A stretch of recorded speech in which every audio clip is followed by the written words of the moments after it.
최근 확진자가 급증하면서 우려했던 코로나19 4차 대유행이 현실화됐습니다. 어젯밤 9시까지 새롭게 확진 판정을 받은 사람은 1,145명, 3차 대유행이 한창이던 지난 1월 4일 1,020명 이후 184일 만에 가장 많은 신규 확진자가 나왔습니다. 오늘 0시 기준으로 따지면 최소 1,200명 안팎의 감염자가 추가될 것으로 보입니다. 네, 결국 이렇게 확진자가 1,000명대로 나오게 된 상황에서 그래도 이 확산세를 줄일 방법 가운데 하나가 백신인데 이스라엘에서 오늘 아침에 파이자 백신 70만 명분이 들어옵니다. 하지만 지금의 확산세를 주도하고 있는 젊은 층은 8월 이후에나 접종이 시작될 것으로 보이고요. 백신 상황도 지금 녹록지가 않은데요. 수도권의 거리 두기를 어떻게 적용할지에 대한 발표는 오늘 나옵니다. 오늘 아침엔 첫 소식으로 김태훈 기자가 전해드리겠습니다.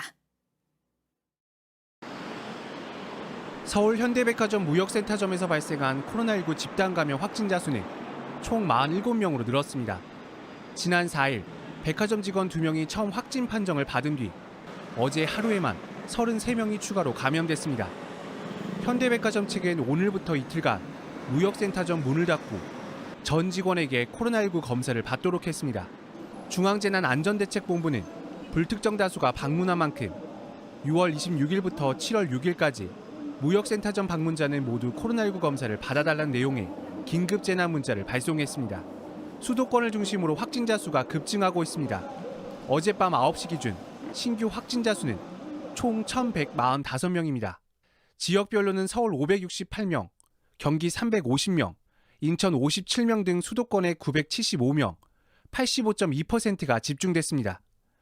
비수도권이 170명으로 14.8%입니다. 하루 신규 확진자 수가 1,000명을 넘어선 건 3차 대유행 직후인 올해 1월 4일 1,020명 이후 6개월 만입니다. 지난해 12월 25일 역대 최다 1,240명과 비교하면 95명이 적지만 오늘 0시 기준으로 따지면 당시 기록을 뛰어넘을 가능성도 있습니다. 무엇보다 델타 변이 바이러스가 기승을 부리는 데다 최근 젊은 층을 중심으로 전파가 빠르게 이루어지면서 환자 수가 급증한 것으로 보입니다. 한편 오늘 오전 인천국제공항을 통해 화이자 백신 70만 회분이 들어옵니다. 이스라엘과 맺은 백신 교환, 이른바 스와프 협약에 따른 겁니다. 유효기간이 이달 말까지인 화이자 백신을 이스라엘이 우리에게 제공하고 우리는 3분기인 9월부터 11월까지 되갚는 방식입니다. 이번 백신은 오늘 13일부터 접종에 사용됩니다. 지자체별로 방역 상황을 고려해 접종 대상자를 선정하기로 했습니다. 정부는 오늘 오전 중앙재난안전대책본부 회의를 열고 수도권의 거리두기 체계 강화 여부를 확정할 예정입니다. JTBC 김태형입니다. 방역 전문가들은 사실상 시작된 것으로 보이는 4차 대유행의 원인을 느슨해진 긴장감과 성급한 거리두기 완화 등에서도 찾고 있습니다. 이에 따라 사적 모임 규제와 식당, 카페 등의 영업시간 제한을 완화하는 수도권의 새로운 사회적 거리두기는 앞으로도 상당 기간 시행하기 어려울 것으로 보입니다. 그만큼 위기감이 크기 때문에 수도권의 경우 밤 10시가 넘으면 야외에서도 술 마시는 것이 금지됐는데 한강공원의 상황은 여전히 심각합니다. 김지성 기자가 취재했습니다. 서울 여의도 한강공원 직원들이 한자리에 모였습니다. 밤 10시 이후 야외에서 술 마시는 걸 수도권에선 금지하겠다고 방역당국이 발표하자 단속에 나선 겁니다. 22시부터 음주하시는 분을 대상으로 자제해 주실 것을 계조를 하고요. 밤 9시부터 돌아다니며 10시 이후엔 술을 마실 수 없다고 알리기 시작합니다. 혹시 오늘 밤 10시부터 모든 공원 내에 금주이신 거 뉴스 보셨나요? 없어요. 10시부터. 예. 일부 시민들은 불만을 터뜨립니다. 아니 어떻게 한강에서 저기 하는 것까지 금지를 하냐고. 사람은 누구나 다 즐거움을 추구하려고 하는 그런 욕구가 있잖아요. 직원들이 돌아다녀도 술자리는 쉽게 끝날 기미가 보이지 않습니다. 나 먼저 가면 안 돼요? 저 아직 더울 것 같아요. 이제 밤 10시가 지났습니다. 이곳 한강공원에서 술을 마시는 사람이 정말 없을지 확인해 보겠습니다. 안내 방송까지 나오지만 7월 5일부터 22시 이후 한강공원 내 음주 행위를 금지합니다. 별다른 소용이 없습니다. 곳곳에선 돗자리를 편 채 술자리가 한창입니다. 식당에서 이제 뒤 마무리가 안 되셔서 2차로 여기 나오시는 분들도 있는데 술을 마시지 말아달라고 요청해도 지금 음주를 드시고 계신 걸 중단을 좀 해주시고. 어제 이걸요? 아랑곳하지 않습니다. 그러나 직원들도 딱히 손 쓸 수 없습니다. 밖에서 술을 마시면 과태료를 내는 지자체 행정명령이 아직 시행되지 않았기 때문입니다. 편의점 풍경도 달라졌습니다. 밤 10시가 지나면 한강공원 편의점에선 술도 살 수 없습니다. 하지만 편의점 바로 앞 노점에선 밤 10시가 지나도 여전히 술을 팔고 있습니다. 서울시는 행정명령을 내리고 오늘부터 밤 10시 이후에 한강공원에서 술을 마시면 과태료도 부과할 수 있다고 밝혔습니다. JTBC 김지성입니다. 미국도 코로나19 백신 접종률이 낮은 지역을 중심으로 델타 변이 바이러스가 빠르게 퍼지면서 비상입니다. 특히 지난 4일 독립기념일 연휴 대규모 이동과 모임이 확산세에 기름을 부었다는 분석도 나옵니다. 바이든 대통령은 연휴가 끝나자마자 기자회견을 열고 백신을 맞는 것이 애국이라며 접종을 거듭 독려했습니다. 워싱턴에서 임종주 특파원이 보도합니다. 대규모 불꽃놀이로 축제 분위기를 연출한 지난 4일 미국 독립기념일. 이날을 전후해 닷새 동안 항공기로 여행길에 오른 미국인은 1,000만 명이 넘습니다. 코로나 대유행 전인 2019년 같은 기간보다 더 많습니다. 자동차 여행객도 4,700만 명 이르는 것으로 추산됩니다. 합하면 미국인 6명 중 1명꼴에 이릅니다. Well, we're already starting to see places with low vaccination rates starting to have relatively big spikes from the Delta variant. 백신 접종률이 낮은 주의 신규 감염률은 미국 평균보다 3배 더 높은 것으로 나타났습니다. 특히 엘라베마와 아칸소, 루이지애나, 미시시피 등 남부와 중서부 지역에서 확진자가 늘어나고 있습니다. 미주리주에선 일부 병원의 경우 환자를 감당하지 못해 다른 병원으로 옮기는 일까지 벌어지고 있습니다. And because of that, their communities are at risk, their friends are at risk, the people that they care about are at risk. This is an even bigger concern because of the Delta variant. 바이든 대통령은 백신을 맞는 게 애국이라며 접종을 거듭 촉구했습니다. 코로나 급증 대응팀도 가동에 들어갔다고 밝혔습니다. 미국에서 18살 이상 성인 가운데 적어도 한 차례 백신을 맞은 비율은 67%입니다. 당초 독립기념일까지 달성하려던 70% 목표에는 결국 미치지 못했습니다. 워싱턴에서 JTBC 임종주입니다. 남부지방에 어제 많은 비를 뿌렸던 장마전선이 밤사이 충청도까지 북상했습니다. 오늘 새벽 충청도 일대에는 40에서 70mm의 비가 쏟아졌고 대전과 세종, 충북 내륙에는 호우주의보도 발령됐습니다. 장마전선은 오늘 낮 동안 다시 남해안으로 내려갈 전망입니다. 내일까지 남부지방에 최대 150mm의 폭우가 더 쏟아지고 중부지방에도 20에서 60mm의 장맛비가 예상됩니다. 이재승 기자가 보도합니다. 오늘 새벽 장마전선은 충청도까지 북상했습니다.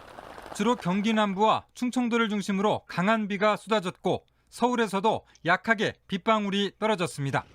자정 이후 5시간 동안 충북 음성에 70mm, 충주는 42mm의 비가 왔습니다.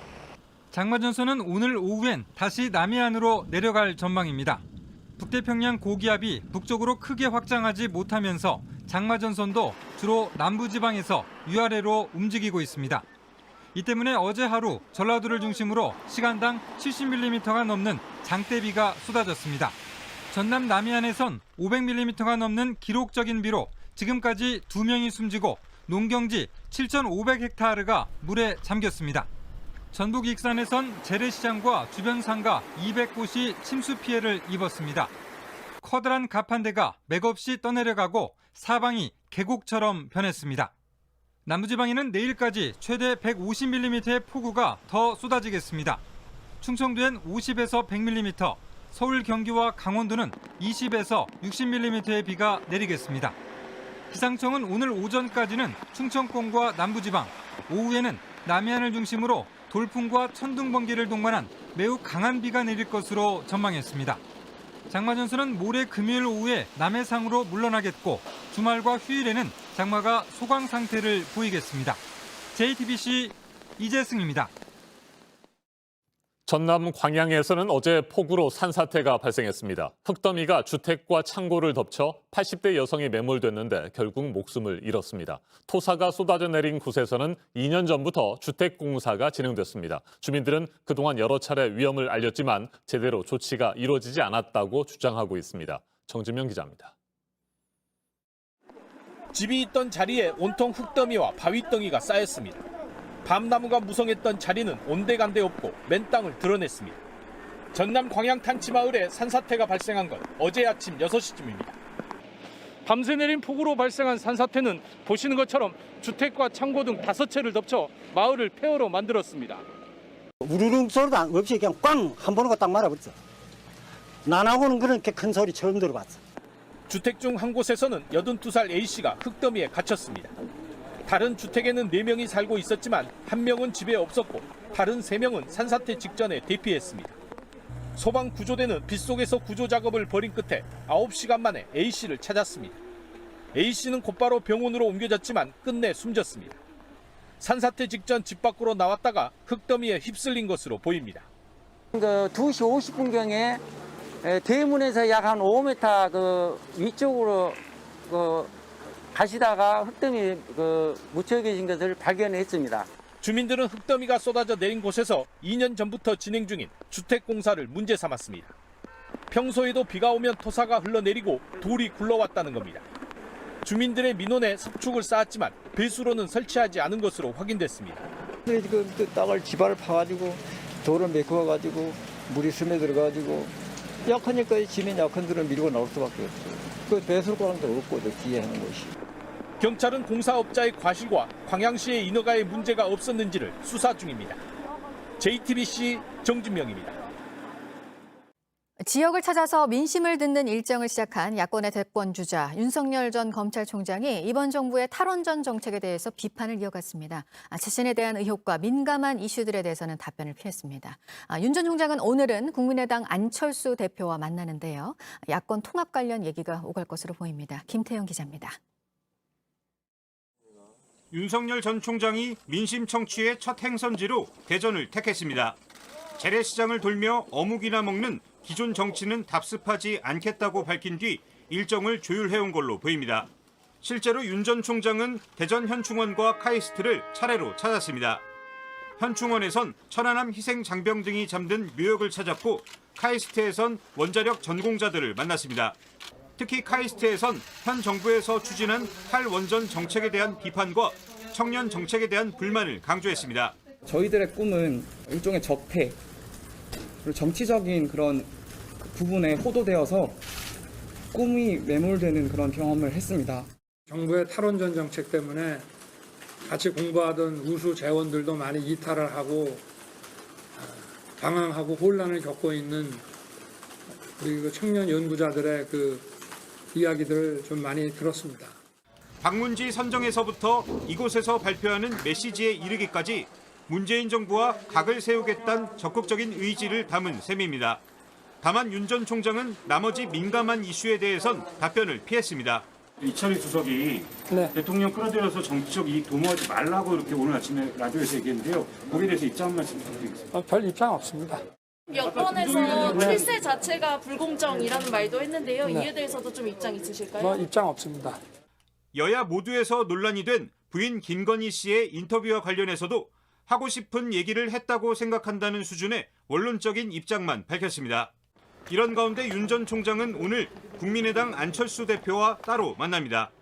유력 대선 주자가 없는 국민의힘은 이들 당박 주자들의 만남을 예의주시할 걸로 보입니다. JTBC 김태영입니다. 민주당에서는 내부 갈등이 이어지고 있는데요. 송영길 대표가 당내 주류 친문계를 비판한 것에 대한 파장이 커지고 있고요. 또 지지율 선두주자는 TV토론이 마녀 사냥 같다는 말을 했습니다. 송영길 대표의 경선 관리가 점점 어려워지고 있는 상황입니다. 이희정 기자입니다. 당대표가 최대 위험 요소가 됐다. 최재성 전 청와대 정무수석이 민주당 송영길 대표를 공개 저격한 글입니다. 갈등의 시작은 송 대표의 발언이었습니다. 백개문이라고 떠드는 사람들이 누구는 되고 안 된다. 아니한 생각을 하는 순간 문재인 대통령을 지킬 수도 없고. 당내 주류인 친문의 지나친 개파성이 정권 재창출을 어렵게 하고 있다고 비판한 건데 그 과정에서 친문을 비하하는 듯한 표현까지 쓰면서 갈등을 키운 겁니다. 당장 친문의 지지를 받는 대선 주자들은 송 대표의 발언을 비주류 이재명 지사의 지지로 규정하고 목소리를 냈습니다. 편파적 발언은 심각한 문제지요. 지혜롭지 않은 경선 관리라고 저는 봅니다. 대표는 좀 더 신중했으면 좋겠습니다. 친문 성향이 강한 권리당원 게시판은 송 대표의 사퇴를 요구하는 글이 1000건 넘게 올라왔습니다. 당원을 모욕했다. 차라리 국민의당을 찍겠다 같이 격앙된 반응들입니다. 한 친문 의원은 당대표가 지지율 선두 후보 쪽에 기울어져 있다고 볼 수밖에 없지 않냐며 공정성을 의심할 수밖에 없다고 주장했습니다. 이런 가운데 이재명 지사는 또 이 지사대로 당 지도부가 잡아놓은 4차례 경선 토론에 대해 불만을 표시하고 있습니다. 다른 후보들이 자신만 공격해 당 후보로서 경쟁력을 떨어뜨리고 있다는 겁니다. 마녀 사냥 같은 느낌이 조금 들기도 했는데 그것도 경쟁의 한 부분으로 제가 다 수용해야 된다고 생각합니다. 당내 주류들의 반발은 꺾일 줄 모르고 선두주자도 감정이 상한 상황. 송영길 대표의 경선 관리가 갈수록 어려워지고 있습니다. JTBC 이희정입니다. 네, 지난달 6월 내내 빌보드 메인 싱글 차트를 장악했던 방탄소년단. 7월의 출발도 좋습니다. 또 1위를 했습니다. 벌써 6주 연속인데요. 홍희정 특파원이 이 소식 전해드리겠습니다. 그룹 방탄소년단의 두 번째 영어곡 버터가 6주째에도 빌보드 핫100 1위 자리를 지켰습니다. 지난 5월 21일 발매 후 BTS 곡으론 가장 오랜 기간 정상을 지킨 곡이 됐습니다. 전 세계적으로 큰 흥행을 불러일으킨 첫 영어곡 다이너마이트도 1위를 차지한 기간은 통산 3주에 그쳤습니다. 빌보드 역사상 핫100 1위에 데뷔한 곡은 총 54곡인데 이 중 6주 이상 연속으로 정상을 지킨 건 버터를 포함해 10곡이 채 되지 않습니다. 특히 단일 그룹이 1위 진입 후 6주 연속 정상을 지킨 건 전례가 없습니다. 버터와 줄곧 순위를 다퉈온 올리비아 로드리고의 굿포유는 이번 주에도 2위에 머물렀습니다. 핫100 순위 산정에는 음원 판매량과 스트리밍 수치, 라디오 방송 횟수 등의 지표가 반영됩니다. 버터는 특히 판매량에서 압도적 우위를 보였는데 발매 6주차 실물과 다운로드 판매량이 전주보다 20% 오른 총 15만 3,600건으로 집계됐습니다. 전주에 반영되지 못한 실물 음반 LP와 카세트 테이프 판매량이 함께 정산되면서 더욱 폭발적인 기록을 보였습니다. 이로써 BTS 핫100 1위는 이번 주까지 통산 11회로 늘어났습니다. BTS는 공식 트위터 계정을 통해 아미 여러분과 같이 역사를 쓰고 있다며 감사 인사를 전했습니다. 빌보드 핫100 사상 3개 이상의 노래를 정상에 올린 첫 보이밴드. 1년 내 4곡으로 1위를 차지한 유일한 아시아 출신 가수. 모두 BTS가 만들어낸 신기록입니다. 로스앤젤레스에서 JTBC 홍정입니다.